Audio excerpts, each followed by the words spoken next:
Serafina stood in the grand hall of Ashford Manor, her hands trembling behind her back where no one could see. The marble floor beneath her feet felt cold even through her worn shoes. She kept her chin high. She would not let him see her fear. Across from her, Duke Thorne of Blackwater leaned against the mantel like he owned the world. Maybe he did. His dark hair caught the firelight. His jaw was sharp enough to cut glass. His eyes, cold, grey, calculating, watched her like a hawk watches a mouse. "I'll say it again, Miss Ashford," he said. His voice was smooth as silk and just as dangerous.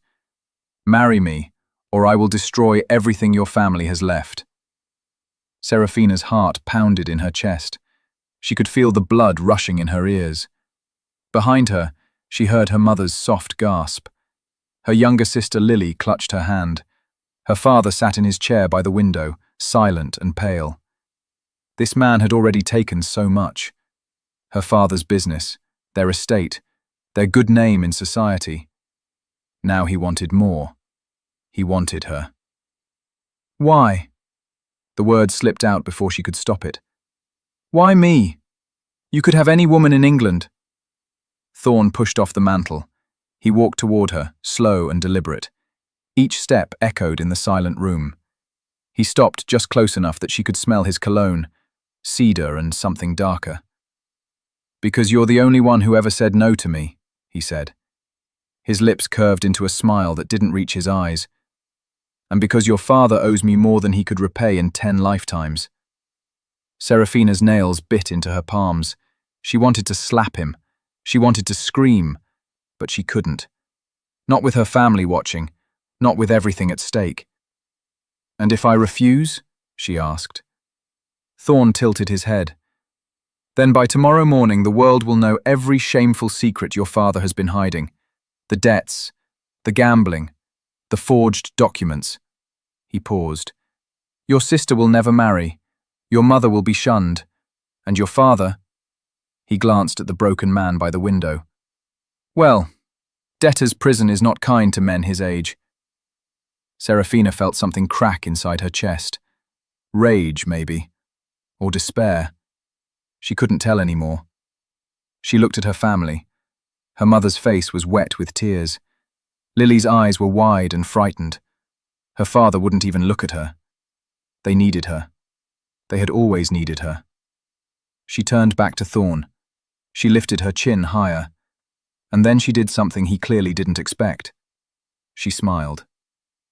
"Fine," she said. Her voice was steady and cold. "I'll marry you, Duke Thorne." His eyebrows rose slightly. Surprise flickered across his face. "But you'll regret it," she added. Her smile widened. "I promise you that."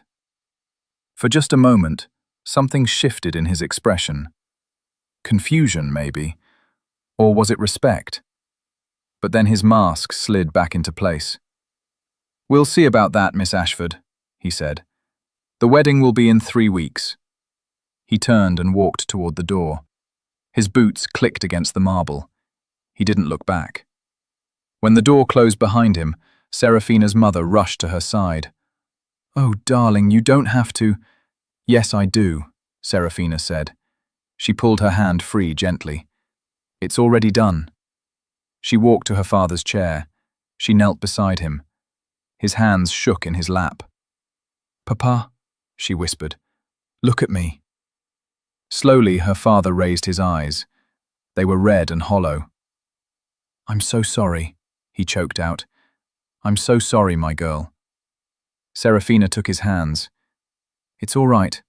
I'll fix this. I promise." But she didn't know how. Not yet. She only knew one thing for certain. Duke Thorne had made a mistake when he threatened her family. He thought he was buying a weak, frightened bride. Instead, he'd just made an enemy. And Serafina Ashford never forgot an enemy. Also, Serafina sat alone in her room. The fire had burned down to embers. Shadows danced on the walls. She stared at the letter in her hands, the letter her father had hidden for months. It was from a bank in London. It listed every debt, every lie, every crime her father had committed to keep their family afloat. and at the bottom, signed in bold ink, was the name of the man who owned it all. Duke Thorn of Blackwater. Seraphina's hands shook with rage. He'd planned this, all of it. He'd let her father dig himself deeper and deeper into debt. He'd waited like a spider in a web, and when the time was right, he'd struck. But why? What did he gain from marrying her? She folded the letter carefully. She tucked it into the drawer of her desk. Then she pulled out a fresh piece of paper and began to write. If Thorn thought she would be a quiet, obedient wife, he was wrong. She would marry him. She would play the part, but she would also uncover every secret he had. And when the time was right, she would destroy him the way he'd destroyed her family. A soft knock interrupted her thoughts. "Come in," she called. The door opened. Lily stepped inside, her long brown hair loose around her shoulders. She looked so young in her nightgown, just 17, still innocent. "I couldn't sleep," Lily said quietly. Seraphina set down her pen. "Come here." Lily crossed the room and sat on the edge of the bed. Her eyes were red from crying. "You don't have to do this, Sarah," she whispered. "We can find another way." Seraphina took her sister's hand. "There is no other way. You heard him. He owns everything."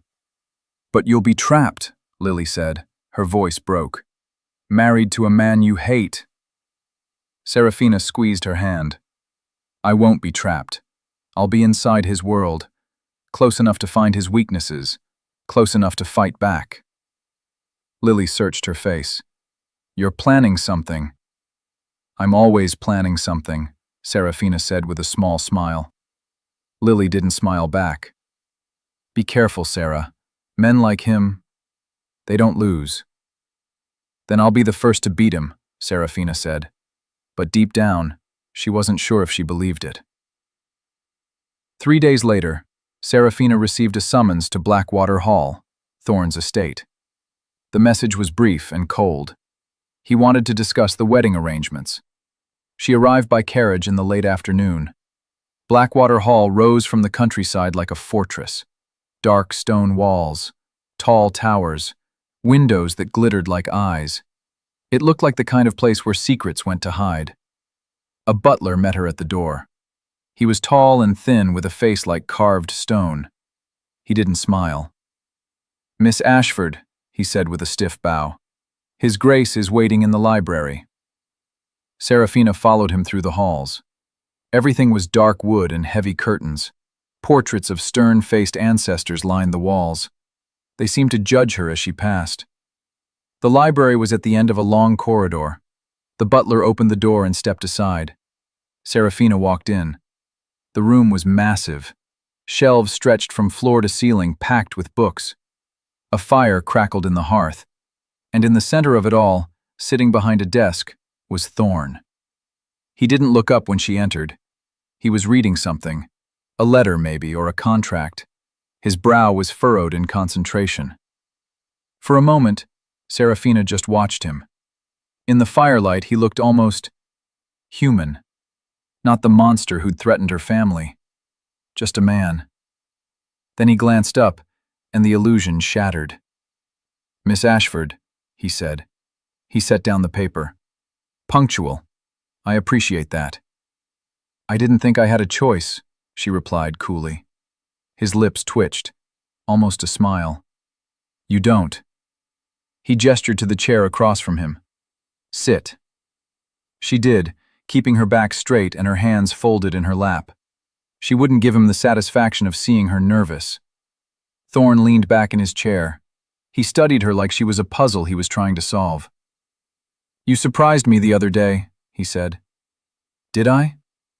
"Yes. I expected tears, begging perhaps. But instead, you smiled." He tilted his head. "Why?" Seraphina met his gaze without flinching. "Because I decided something." "And what was that?" "That if I'm going to be your wife," she said slowly, "then you're going to be my husband. And husbands can be inconvenient." Thorn's eyes narrowed. "Is that a threat, Miss Ashford?" It's a promise, Your Grace. For a long moment, silence filled the room. The fire crackled. The clock on the mantel ticked. Then Thorne laughed. It was a low, genuine sound. It surprised her. "You have spirit," he said. "Good. I was worried you'd be boring." Serafina's jaw tightened. "I'm so glad I can entertain you." "Oh, you will," he said. His smile faded. "But let me be clear, Miss Ashford. Spirit is one thing. Disobedience is another. You will marry me. You will behave as a duchess should. And you will not embarrass me." "Or what?" she challenged. "You'll ruin my family? You've already done that." "No," Thorne said quietly. "I've threatened to. There's a difference." Serafina froze. "What do you mean?" Thorne leaned forward, his gray eyes locked onto hers. "I mean that your father's secrets are still safe. For now. But if you cross me, if you try anything foolish, I will release every document, every letter, every piece of evidence I have. Do you understand?" Serafina's blood ran cold. He was holding her family hostage. Still, even after she'd agreed. "I understand," she said through gritted teeth. "Good," Thorne stood. "The wedding will be small, immediate family only. I've already made the arrangements." He walked around the desk, stopping just in front of her chair. He looked down at her, his expression unreadable. "You'll move into Blackwater Hall the day after the ceremony," he said. "Your family will remain at Ashford Manor. I'll forgive their debts. They'll be comfortable." Serafina's throat tightened. "How generous." "I can be generous," Thorne said, "when I get what I want." He reached out. For a moment she thought he was going to touch her face. Her heart hammered. But instead, he picked up a small box from the desk behind her. He opened it. Inside was a ring, a thick band of gold with a dark emerald stone. "This was my mother's," he said. He pulled the ring from the box. "It's yours now." Before she could protest, he took her left hand. His fingers were warm against her skin. He slid the ring onto her finger. It fit perfectly. Serafina stared at it. The emerald gleamed in the firelight like a trapped star. "There," Thorne said. "Now it's official." He let go of her hand and stepped back. "You may go. I'll send word about the ceremony." Serafina stood. Her legs felt unsteady, but she forced herself to walk calmly to the door. She paused at the threshold and looked back. Thorne had returned to his desk. He was reading again, as if she'd already ceased to exist. "Your Grace," she said. He glanced up. "You said I surprised you," she said. "You should remember that, because I'm going to keep surprising you." She didn't wait for a response. She turned and walked out. But she didn't know that Thorne watched her go with something almost like admiration in his eyes. Something almost like fear. The morning of the wedding was grey and cold.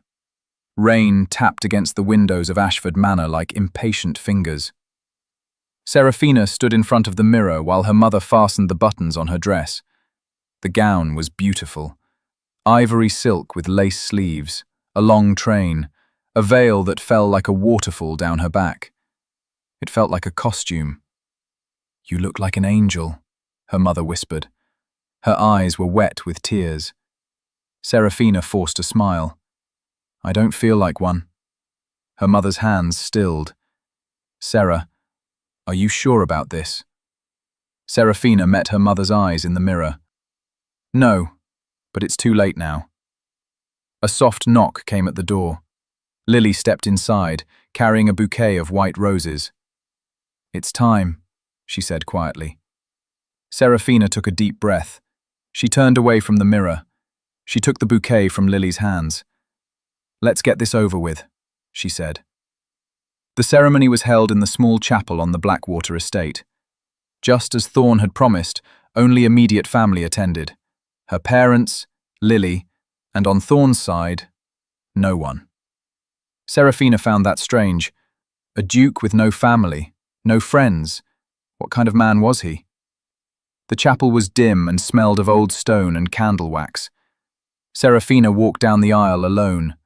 Her father had offered, but she'd refused. She didn't want his guilt weighing on her. At the altar, Thorn waited. He wore a black suit that made him look even more severe. His face was unreadable. When she reached him, he didn't smile. He simply held out his hand. She placed hers in it. His grip was firm and warm. It steadied her more than she wanted to admit. The priest began. His voice echoed in the empty chapel. The words blurred together. Love, honor, obey.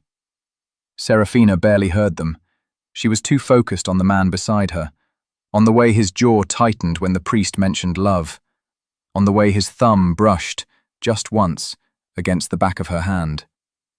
Was it deliberate? Or an accident? She couldn't tell. Do you, Duke Thorn Alexander of Blackwater, take this woman to be your lawfully wedded wife? I do, Thorn said. His voice was steady. And do you, Miss Serafina Rose Ashford, take this man to be your lawfully wedded husband? Serafina hesitated, just for a heartbeat. Then she said, I do. Then by the power vested in me, the priest said, I now pronounce you husband and wife. He closed his book. You may kiss the bride. Thorn turned to her. For the first time she saw something flicker in his eyes. Uncertainty, maybe. He leaned down slowly. She stood frozen, her heart pounding. His lips brushed hers. Soft, brief, over in a second. But the warmth of it lingered long after he pulled away. It's done, he murmured. Just for her. Serafina swallowed. Yes, it's done. The wedding breakfast was quiet and awkward. They sat at opposite ends of a long table in Blackwater Hall's dining room. Her family tried to make conversation, but Thorn barely responded. Serafina pushed food around her plate. She wasn't hungry. Finally, Thorn stood. I have business to attend to. Serafina, your belongings will be moved to your rooms this afternoon. He left without another word. Her mother reached across the table and squeezed her hand. Give him time, darling. Perhaps he'll soften. Serafina doubted it. That evening, Serafina stood in her new bedroom. It was enormous. A 4-poster bed dominated the center. Heavy curtains framed the windows. A fireplace crackled with fresh logs. It was beautiful. And it felt like a cage. A door on the far wall caught her attention. She walked over and opened it. Beyond was another room, darker, more masculine. A large desk, shelves of books, and in the center, a bed with black sheets. Thorn's room. Her heart skipped. Their rooms were connected. Before she could process that, the door to the hallway opened. Thorn stepped inside. He'd changed out of his formal clothes. Now he wore a simple white shirt and dark trousers. His sleeves were rolled up, revealing strong forearms. He stopped when he saw her. His eyes flicked to the open door between their rooms. I should have mentioned, he said. Our chambers are adjoined. I see that, Serafina said carefully. Should I lock the door? Thorn's jaw tightened. If it makes you feel safer. It's not about safety, she said. It's about privacy. Then by all means lock it, he said. His tone was cold. I have no intention of forcing myself on you if that's what you're worried about. Serafina blinked. She hadn't expected that. Then why connect the rooms? She asked. Thorn hesitated. For a moment he looked almost uncomfortable. Tradition, he said finally. The Duke and Duchess of Blackwater have always had connected rooms. I see, Serafina said. She didn't believe him. Thorn crossed his arms. I came to tell you that I'll be away for a few days. Business in London. Already? She asked before she could stop herself. His eyebrow rose. Missing me already, wife? Not at all, she said quickly. I was just surprised. Get used to it, Thorn said. I'm off and away. He turned to leave. Thorn, she called. He paused, looked back. Why did you really force me to marry you? She asked. The truth. For a long moment he just stared at her. Then he said, Because I could. And he walked out. Serafina stood alone in the silent room, her hands curled into fists. She wanted to scream, to throw something, but instead she walked to the door between their rooms, and she locked it. 3 days passed. Thorn didn't return from London. Serafina was alone in Blackwater Hall except for the servants, who moved like ghosts through the corridors. She spent the time exploring. The house was enormous, rooms upon rooms, some locked, some empty, some filled with dusty furniture covered in white sheets. It felt like a place where people came to disappear. On the 4th day, Serafina found the gallery. It was on the 2nd floor, hidden behind a door she'd thought was a closet. Inside, portraits lined the walls. Generations of Blackwater ancestors stared down at her with serious faces. She walked slowly along the wall, studying each one. Lords and ladies, soldiers, scholars. And then she stopped. At the end of the row was a portrait of a woman. She was young, perhaps Serafina's age. She had dark hair and soft eyes. She wore a green dress that matched the emerald on Serafina's finger. Beneath the portrait was a small brass plate. Lady Annabel Thorn, Duchess of Blackwater, beloved wife, gone too soon. Serafina's breath caught. Thorn had been married before. You shouldn't be in here. She spun around. Thorn stood in the doorway. His coat was wet from rain. His hair was mussed. He looked exhausted. I was just exploring, Serafina stammered. Thorn's eyes moved to the portrait behind her. His expression went cold and hard. Get out, he said quietly. Thorn, I didn't know. Get out. Serafina's heart raced, but she lifted her chin. No. His eyes snapped to hers. What did you say? I said no, Serafina repeated. Her voice shook, but she held her ground. I'm your wife now. This is my home. I have a right to know about the woman who came before me. Thorn crossed the room in 3 long strides. He stopped just inches from her. His eyes burned with something dark and dangerous. You have no rights, he said. His voice was low and lethal. You are here because I allow it. Don't forget that. Serafina's breath came fast, but she didn't back down. Who was she? She asked. Thorn's jaw clenched. None of your concern. You gave me her ring, Serafina said. She held up her hand. The emerald glittered. You put me in her rooms. You made me your wife. I think that makes it my concern. For a moment she thought he might explode. His hands curled into fists. His chest rose and fell with sharp breaths. But then, something shifted. The anger drained from his face, replaced by something worse. Grief. She was my wife, he said quietly. She died 2 years ago. Serafina's heart twisted. How? Thorn turned away. He walked to the window and stared out at the rain. Fever, he said. It took her in 3 days. I couldn't save her. Serafina's throat tightened. She'd expected cruelty from this man, arrogance, but not this, not pain so raw it bled through his words. I'm sorry, she whispered. Thorn laughed bitterly. Are you? Or are you just trying to find a weakness? Serafina flinched. I wouldn't use someone's grief as a weapon. Wouldn't you? Thorn turned back to her. His eyes were cold again. You hate me. You said so yourself. You said I'd regret marrying you. I do hate you, Serafina said honestly. But not for this. Thorn stared at her. She couldn't read his expression.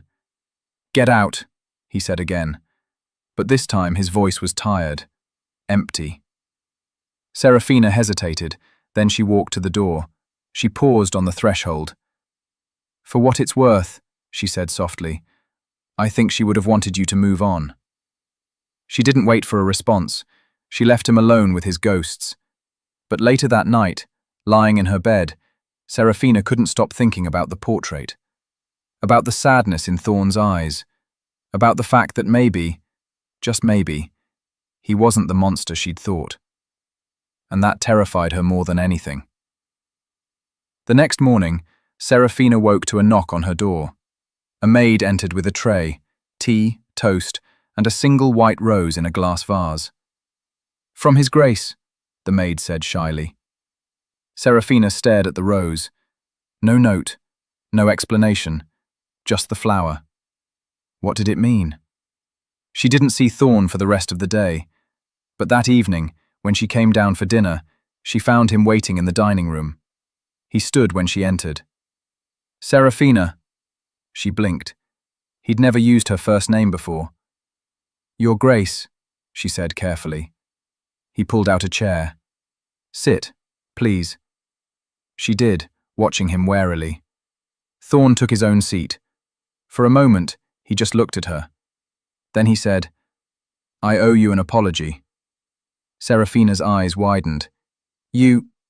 What? An apology, he repeated. I was cruel yesterday. You didn't deserve that. Serafina didn't know what to say. She'd expected anger, coldness, but not this. I didn't mean to intrude, she said finally. I should have asked permission. No, Thorne said. You were right. This is your home now. You should know its history. He paused. And mine. Serafina's heart beat faster. Why did you marry me, Thorne? Really? Thorne set down his glass. He met her eyes. Because I was alone, he said quietly, and I was tired of being alone. The honesty of it stole her breath. But you blackmailed me, she said. You threatened my family. I know. Thorne's jaw tightened. I'm not proud of it, but I didn't know another way. You could have courted me, Serafina said, like a normal person. And would you have said yes? Serafina opened her mouth, then closed it. Because he was right. She wouldn't have. You're a duke, she said instead. You could have any woman. I didn't want any woman, Thorne said. I wanted someone strong, someone who wouldn't break, someone who would fight back. He leaned forward. I wanted you. Serafina's breath caught. The way he said it, low and intense, made her skin tingle. That doesn't make it right, she said. No, Thorne agreed. It doesn't. Silence fell between them, but it was different now, softer, less hostile. I saw you at a ball once, Thorne said suddenly. 2 years ago, you were dancing with some pompous lord. He said something and you laughed, but it wasn't real. I could tell. Serafina frowned. I don't remember that. I do, Thorne said. I remember thinking you looked like you were drowning, like you were pretending to be someone you weren't. Serafina's chest tightened, because he was right. She'd spent so many years pretending, being the perfect daughter, the responsible sister, the obedient lady. And you thought marrying you would fix that? She asked. No, Thorne said. I thought marrying you would give you a reason to stop pretending. Serafina stared at him. She didn't know if she wanted to slap him or kiss him. That's the most arrogant thing I've ever heard, she said. Thorne's lips twitched, almost a smile. Probably. Despite herself, Serafina felt her own lips curve. And for the first time since the wedding, they ate dinner together without hostility. They talked, about books, about the estate, about nothing important. But it felt important. It felt like the beginning of something. That night, Serafina couldn't sleep. She stood by the window, watching the moon rise over the gardens. The ring on her finger caught the light. She twisted it absently. She thought about Thorne, about the sadness in his eyes, about the way he'd said, I wanted you. A soft sound made her turn. The door between their rooms was open, just a crack. Thorne stood in the doorway. He wore only his shirt sleeves and trousers. His hair was disheveled. "I couldn't sleep either," he said. Serafina's heart skipped. "Thorne, I'm not here to seduce you," he said quickly. I wanted to make sure you were all right." "I'm fine," she said. He nodded, but he didn't leave. He stepped into the room, slowly, carefully. "I meant what I said earlier," he said, "about being alone. I've been alone for a long time, Serafina. Even when Annabelle was alive, I was alone." Serafina's throat tightened. "Why?" Thorne looked away. "Because I loved her, but she didn't love me. Not really. She loved the title, the estate, the life I could give her, but not me." "Thorne," Serafina whispered. "I thought maybe with you it could be different," he said. His voice was raw, vulnerable. "I thought maybe if I forced you, if I kept you close, you'd see me. Really see me." Serafina's eyes burned with unshed tears. "That's not how it works." "I know," Thorne said. He finally looked at her. "But I didn't know what else to do." For a long moment, they just stood there. Two people trapped in a marriage neither had wanted. Two people carrying more pain than anyone could see. "I see you now," Serafina said softly. Thorne's breath hitched. "Do you?" "Yes," she said. "I see a man who's hurt. A man who's scared. A man who's trying so hard to be strong that he's forgotten how to be human." Thorne closed his eyes. "Serafina." She crossed the room. She stopped in front of him, and then, before she could think better of it, she reached up and touched his face. His eyes flew open. He stared at her, shock written all over his features. "I still don't forgive you," she said. "But I understand you. A little." Thorne's hand came up. He covered hers, pressed it against his cheek. "That's more than I deserve," he whispered. "Probably," Serafina agreed. And then, somehow, they were closer. His other hand was on her waist. Her breath was coming fast. His eyes were dark and intense and locked on hers. "Serafina," he said. It sounded like a question. She should say no. She should step back. But she didn't. Instead, she rose on her toes and kissed him. It was nothing like the brief touch at their wedding. This was real. This was fire and need, and something neither of them could name. Thorne's arms came around her. He pulled her closer. His lips moved against hers like he was drowning and she was air. Serafina's hands tangled in his hair. She kissed him back with everything she had, all her anger, all her fear, all her confusion. When they finally broke apart, they were both breathing hard. Serafina started. "Don't," Thorne said. "Don't think. Not tonight." He kissed her again. Softer this time. Tender. And Serafina let herself fall. Just for tonight. Morning came too soon. Serafina woke tangled in sheets that weren't hers, in a bed that wasn't hers, with a man who was her husband, but still felt like a stranger. Thorne was already awake. He sat on the edge of the bed, his back to her. The morning light painted him in gold and shadow. "Thorne?" she said softly. He didn't turn. "I have to go to London again." Serafina's chest tightened. "When?" "Today." "Oh." She pulled the sheet up to her chin. "How long?" "A week, maybe more." Silence stretched between them. Last night felt like a dream, or a mistake. She wasn't sure which. "Thorne, about last night."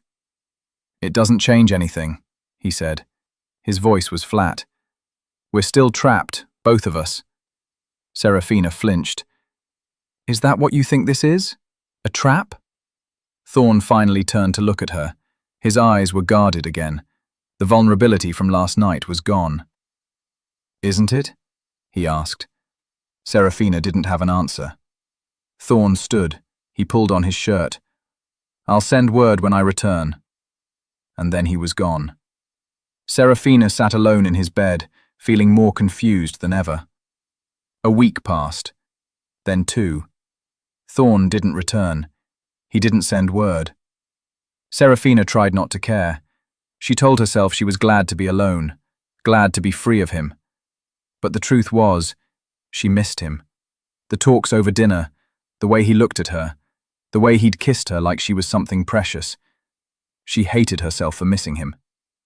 To distract herself, she threw herself into running the estate. The staff seemed surprised at first, but they warmed to her quickly. She learned the tenants' names. She visited the farms. She ordered repairs to the old mill. She made Blackwater Hall a home. One afternoon, while going through the estate's accounts, she found something strange. Payments to a name she didn't recognize. Large sums, regularly. Mr. Edmund Hartley. She asked the steward about it. He went pale. That's a private matter, Your Grace." "I'm the Duchess," Serafina said firmly. "Nothing is private from me." The steward hesitated. Then he said, "Mr. Hartley is His Grace's solicitor, but the payments aren't for legal work." "Then what are they for?" "I don't know, Your Grace. Only the Duke knows." Serafina's mind raced.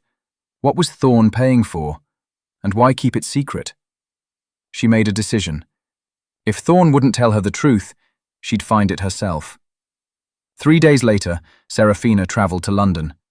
She told the staff she was visiting her family, but that was a lie. She went straight to the address listed for Mr. Edmund Hartley. It was a small office in a quiet corner of the city. She knocked. A thin man with spectacles answered. "Can I help you?" "I'm looking for Mr. Hartley," Serafina said. "That's me," he said. His eyes narrowed. "Who are you?" "I'm the Duchess of Blackwater." Hartley's face went white.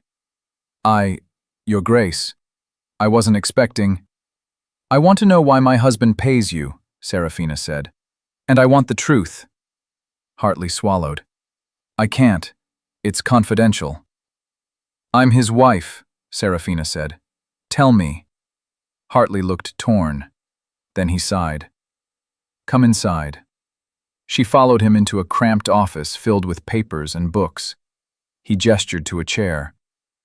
"Your husband," Hartley said carefully, "has been paying me to track down information." "What kind of information?" "About his first wife," Hartley said. "Lady Annabel." Serafina's heart skipped. "Why?" Hartley hesitated. "Because he doesn't believe she died of a fever." Serafina's blood ran cold. "What?" "He thinks she was poisoned," Hartley said quietly. "And he's been trying to prove it for 2 years." Serafina couldn't breathe. "Who would poison her?" "That's what he's trying to find out," Hartley said. "But whoever it was, they were careful. There's no evidence, no witnesses, nothing." Serafina's mind spun. No wonder Thorn was so cold, so distant. He wasn't just grieving, he was hunting a murderer. "Does he have any suspects?" she asked. Hartley looked uncomfortable. "One." "Who?" "Your father." The world tilted. "What?" "Your father owed the Duke money even then," Hartley said. "And Lady Annabel was trying to convince His Grace to forgive the debt. The Duke refused. She died a week later." Serafina stood. Her legs shook. "That's insane. My father would never—" "I'm just telling you what I know," Hartley said. "The Duke thinks your father had motive." Serafina's chest felt tight. "Is that why he married me? To get close to my family?" Hartley said nothing, which was answer enough. Serafina turned and ran. She went straight to Blackwater Hall. She stormed through the doors. The butler tried to stop her, but she pushed past him. She found Thorn in his study. He looked up, startled. "Serafina, I thought you were in London." "You think my father killed your wife," she said. Her voice shook with rage. Thorn froze. How could you?" she shouted. "How could you marry me if you thought that?" Thorn stood. "Serafina, let me explain." "Explain what?" she demanded. That you married me to torture him? To punish him? No! Thorn crossed the room. He tried to take her hands, but she jerked away. Don't touch me, she hissed. Serafina, please, Thorn said. His eyes were desperate. It wasn't like that. Then what was it like? She demanded. Tell me the truth. For once in your life, tell me the truth. Thorn's jaw worked. Then he said, I suspected him at first, yes, but I was wrong. Serafina stared at him. What? I was wrong, Thorn repeated. I investigated. I found proof. Your father didn't do it. Then who did? Serafina asked. I don't know, Thorn said, but it wasn't him. Serafina's anger faltered.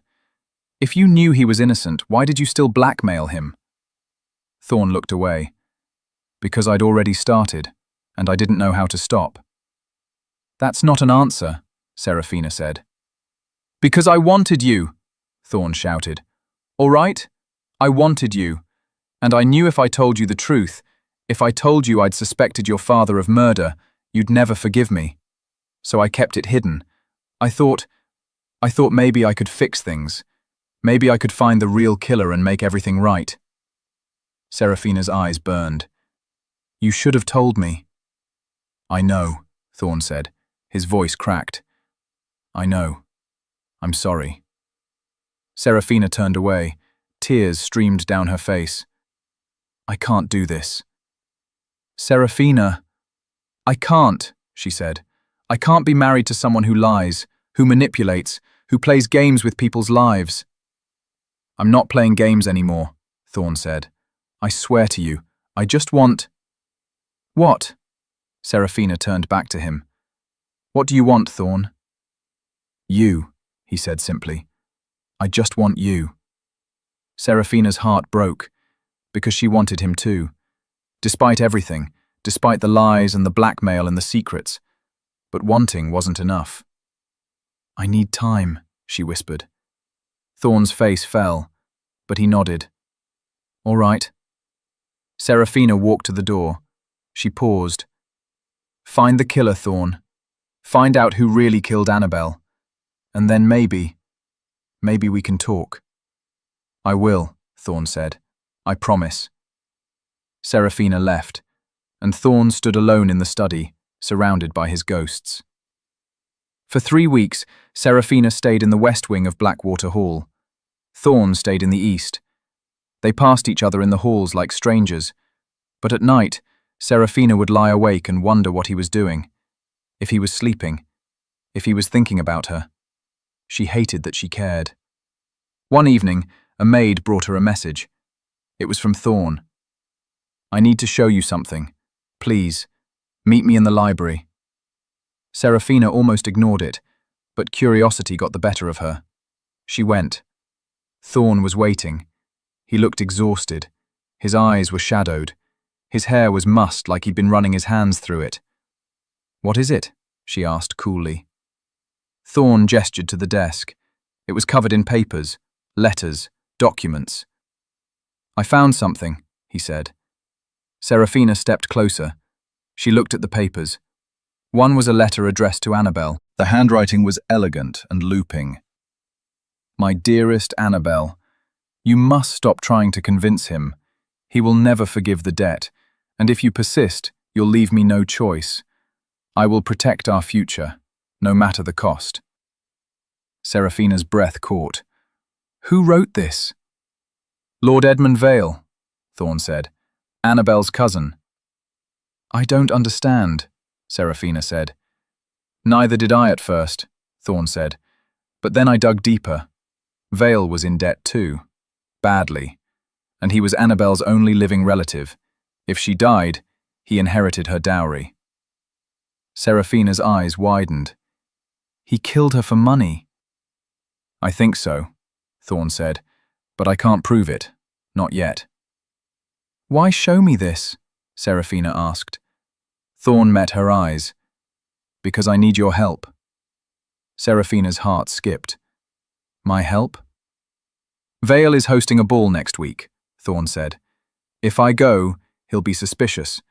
But if we both go, as a happily married couple, we might be able to search his study. Find proof. Serafina shook her head. Thorn, that's dangerous. I know, he said, but it's the only way.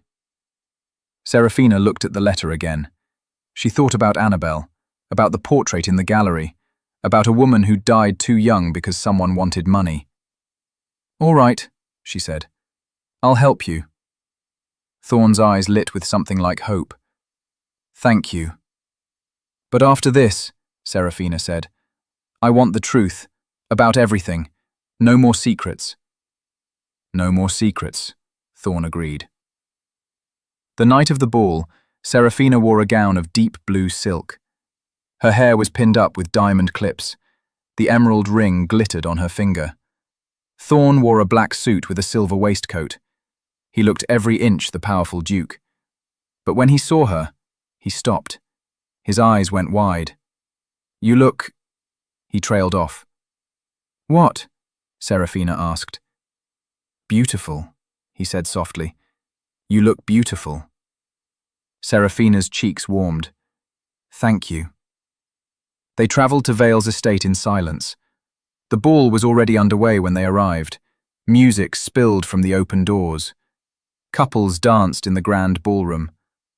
Lord Edmund Vale greeted them at the entrance. He was tall and handsome, with cold blue eyes. Your Grace, he said to Thorn, and the new Duchess. How lovely to finally meet you. Serafina forced a smile. A pleasure, Lord Vale. Vale's eyes lingered on her a little too long. Thorn's hand tightened on her waist. Shall we dance? Thorn asked her pointedly. Of course, Serafina said. They moved onto the dance floor. Thorn pulled her close. His hand was warm on her back.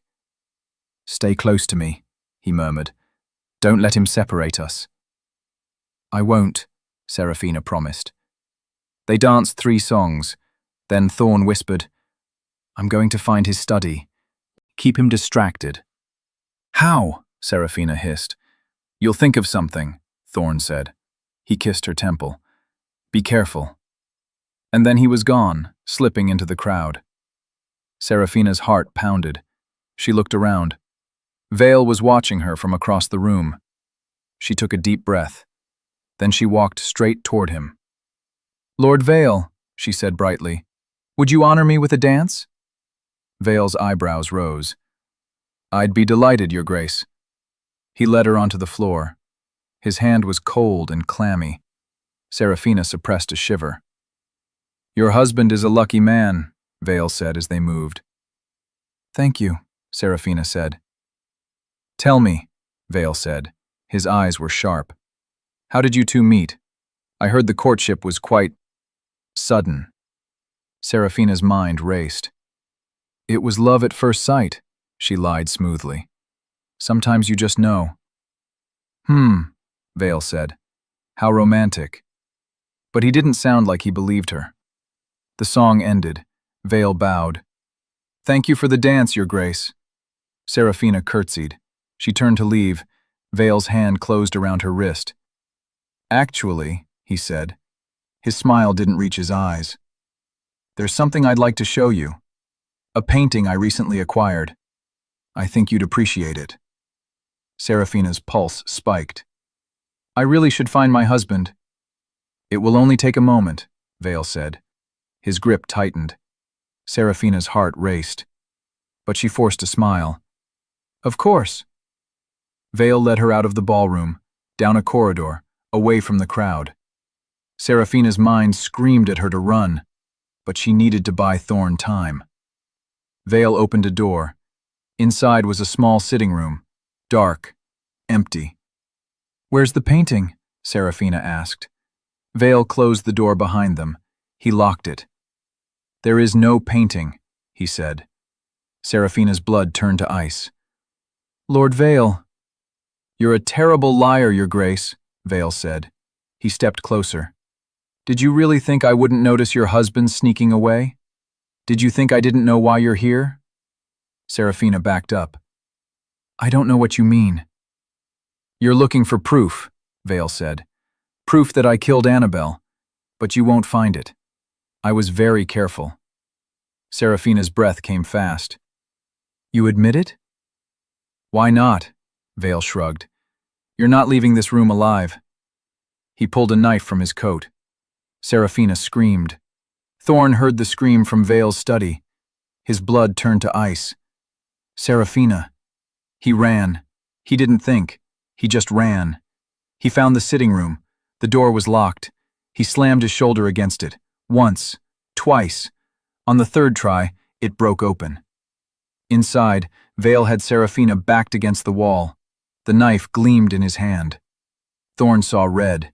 He crossed the room in 2 strides. He grabbed Vale by the collar and threw him across the room. Vale hit the wall with a sickening thud. Thorn didn't stop. He went after him. His fists flew. Once. Twice. 3 times. Thorn, stop! Serafina's voice cut through the haze. Thorn, you'll kill him! Thorn froze. His fists were bloody. Vale was unconscious on the floor. Slowly, Thorn stood. He turned to Serafina. She was pale, shaking, but alive. Are you hurt? He asked. His voice was raw. No, she whispered. I'm all right. Thorn crossed to her. He pulled her into his arms. She was trembling. I'm sorry, he said. I'm so sorry. I should never have brought you here. You couldn't have known, Serafina said. I should have protected you, Thorn said. I should have. You did, Serafina interrupted. She pulled back to look at him. You saved me. Thorn's eyes were wet. I thought I'd lost you. You didn't, Serafina said. She touched his face. I'm here. I'm all right. Thorn kissed her, hard and desperate, like he needed to prove she was real. When they pulled apart, Serafina said, Did you find the proof? Thorn pulled a sheaf of papers from his coat. Right here. Letters, receipts, everything we need. Serafina let out a shaky breath. It's over. It's over, Thorn agreed. Behind them, Vale groaned. We should get the authorities, Serafina said. Already done, Thorn said. I sent word before I came looking for you. And sure enough, moments later, constables arrived. They took Vale away in chains. Thorn and Serafina stood in the empty room, holding each other. Let's go home, Thorn said. Serafina nodded. Yes, let's go home. Back at Blackwater Hall, Serafina sat by the fire in Thorn's study. He poured her a brandy. Her hands still shook. Drink, he said gently. She did. The warmth spread through her chest. Thorn sat beside her. He took her hand. I'm sorry, he said again. Stop apologizing, Serafina said. It's not your fault. I put you in danger, Thorn said. I should have. Thorn, Serafina interrupted. She turned to face him. I chose to help you. I knew the risks. Thorn's jaw tightened. Still nothing, Serafina said. You did what you had to do. You found Annabelle's killer. You got justice for her. Thorn looked away. I don't know if it's justice. Nothing brings her back. No, Serafina agreed. But at least now you know the truth. You can stop carrying that weight. Thorn's eyes met hers. I've been carrying a lot of weight. I know, Serafina said softly. I lied to you, Thorn said. So many times. About your father, about why I married you, about everything. I know, Serafina said again. Why are you still here? Thorn asked. His voice broke. Why haven't you left me? Serafina took a deep breath. Because I understand you now. I understand that you were hurt and scared and alone. I understand that you made mistakes because you didn't know what else to do. That doesn't make it right, Thorn said. No, Serafina agreed, but it makes it human. Thorn's eyes filled with tears. I don't deserve you. Probably not, Serafina said with a small smile, but you're stuck with me anyway. Thorn let out a broken laugh. He pulled her into his arms. "I love you," he whispered. "I know I have no right to say that, but I do. I love you." Serafina's heart stuttered. She pulled back to look at him. "Say it again." "I love you," Thorn repeated. His eyes were fierce. "I love you, Serafina. I think I've loved you since the moment you smiled and told me I'd regret marrying you." Serafina's eyes burned with tears. "You're ridiculous." "I know," Thorn said. "And arrogant." "I know." "And you blackmailed me into marrying you." "I know," Thorn said. His voice was thick. "I know. And I'll spend the rest of my life making it up to you. I swear it." Serafina searched his face. She saw the truth there, the love, the regret, the hope. "I love you too," she whispered. Thorn went very still. "What?" "I love you," Serafina said. "I don't know when it happened. Maybe it was that first dinner. Maybe it was when you gave me the rose. Maybe it was tonight when you broke down a door to save me. But I love you, Thorn." Thorn's breath hitched. Then he kissed her. It was soft and sweet and full of promise. It was a beginning. When they pulled apart, Serafina said, "No more secrets." "No more secrets," Thorn agreed. "And no more lies." "No more lies." "And you have to let my family out of the debt," Serafina said. "Completely." Thorn smiled. "Already done." Serafina blinked. "What?" "I forgave it the day after we were married," Thorn said. "I just didn't tell you." Serafina gaped at him. "Why not?" "Because I was afraid you'd leave," Thorn admitted. "If you knew your family was safe, I thought you'd have no reason to stay." Serafina shook her head. "You really are an idiot." "I know," Thorn said, but he was smiling. Serafina kissed him again. "I'm still angry with you." "I know," Thorn said against her lips, "and you're going to have to work very hard to earn my trust back." "I will," Thorn promised. "Every day. For the rest of our lives." "Good," Serafina said. She pulled him closer, and for the first time since their wedding day, she felt like she was exactly where she belonged. 3 months passed. Summer turned to autumn. The leaves at Blackwater Hall turned gold and red. Serafina walked through the gardens, her hand in Thorn's. They did this every evening now, walking, talking, learning each other. "I was thinking," Thorn said, "we should host a ball." Serafina looked at him in surprise. "You want to host a ball?" "I want to show you off," Thorn said. "Let society see what an amazing duchess I have." Serafina laughed. "You're ridiculous." "You say that a lot," Thorn observed. "Because it's true," Serafina said. Thorn pulled her close. "I prefer charmingly eccentric." "That's not a thing," Serafina said. "It is now," Thorn said. He kissed her forehead. "So, what do you say? A ball?" Serafina considered. "Only if we can invite my family." "Of course," Thorn said. "In fact, I already sent the invitation." Serafina smiled. Thorn had been making an effort with her family. He'd visited her father and apologized. He'd promised to help rebuild the family business. He'd even danced with Lily at a small dinner party. It wasn't perfect, but it was progress. "All right," Serafina said. "Let's have a ball." The ball was magnificent. The entire estate was lit with candles. Music filled the air. Guests arrived in carriages, dressed in their finest. Serafina wore a gown of emerald green, the same shade as her ring. Thorn couldn't take his eyes off her. "You're staring," she whispered as they greeted guests. "Can't help it," Thorn said. "You're stunning." Serafina blushed. Even after 3 months, his compliments still made her heart flutter. The dancing began. Thorn led her onto the floor. They moved together perfectly, like they'd been doing this for years. "Happy?" Thorn asked. Serafina looked up at him, at the man who'd blackmailed her into marriage, The man who'd lied and manipulated and caused her so much pain. The man who'd also saved her, protected her, loved her. "Yes," she said. "I'm happy." Thorn's smile was radiant. "Good, because I have something for you." "Thorn, you already gave me a ball," Serafina said. "This is different," Thorn said. He reached into his coat and pulled out a folded document.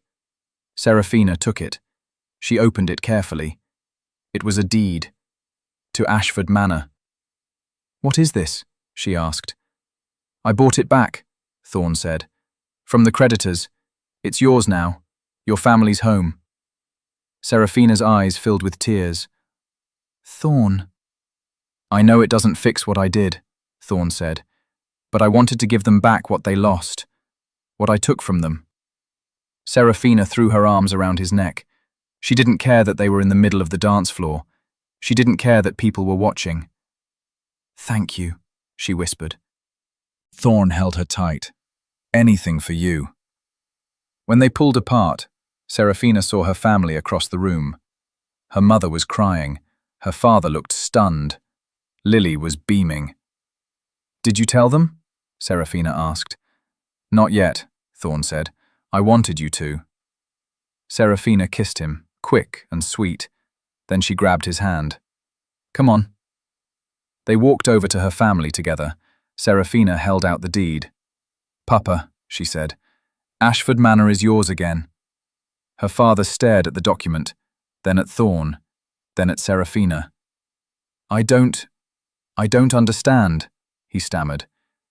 "It's a gift," Thorn said, "and an apology. For everything." Serafina's mother started crying harder. Lily hugged Serafina so tight she could barely breathe. Her father stood slowly. He faced Thorn. For a long moment the two men just looked at each other. Then her father held out his hand. Thorn took it. "Thank you," her father said. His voice was thick. "Thank you." "Take care of it," Thorn said. "It's a good home." "We will," her father promised. Serafina watched them, her heart full.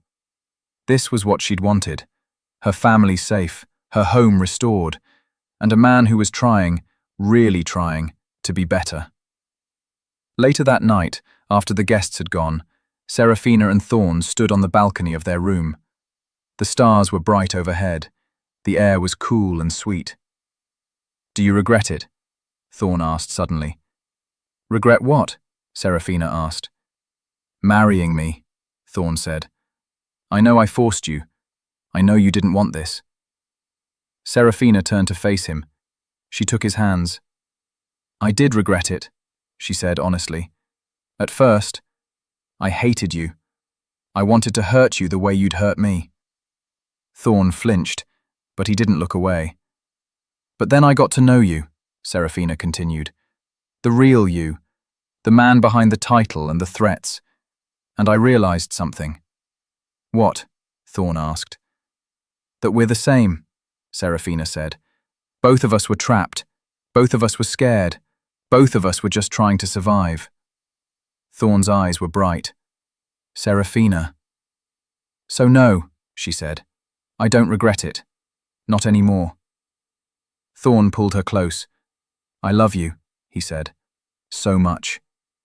"I love you too," Serafina said, "even though you're ridiculous." Thorn laughed, a real, genuine laugh. "I suppose I am." "Charmingly eccentric," Serafina corrected with a smile. "There you go," Thorn said. He kissed her under the stars, and Serafina kissed him back, thinking about how strange life was. She'd started this marriage as a prisoner. Now she was free. She'd started hating this man. Now she loved him. She'd promised him he'd regret marrying her. And maybe he did, sometimes. But she didn't. Because this marriage, this strange, complicated, impossible marriage, had given her something she'd never expected. A home. A partner. A love that was messy and imperfect and real. And that was worth more than anything. The nursery at Blackwater Hall was filled with sunlight. Serafina sat in the rocking chair, cradling a small bundle wrapped in soft blankets. Thorn stood by the window, watching them with an expression of pure wonder. "She has your eyes," Serafina said softly. "And your stubbornness," Thorn said. "She's been awake for hours." Serafina smiled down at their daughter, little Annabelle Rose, named for the woman who'd come before and for the woman who'd come after. "Do you think she would have been happy?" Serafina asked. "The first Annabelle, if she knew." Thorn crossed the room. He knelt beside the rocking chair. "I think she would have been glad," he said, "that someone finally brought light back into this place." Serafina touched his face. "We brought it back together."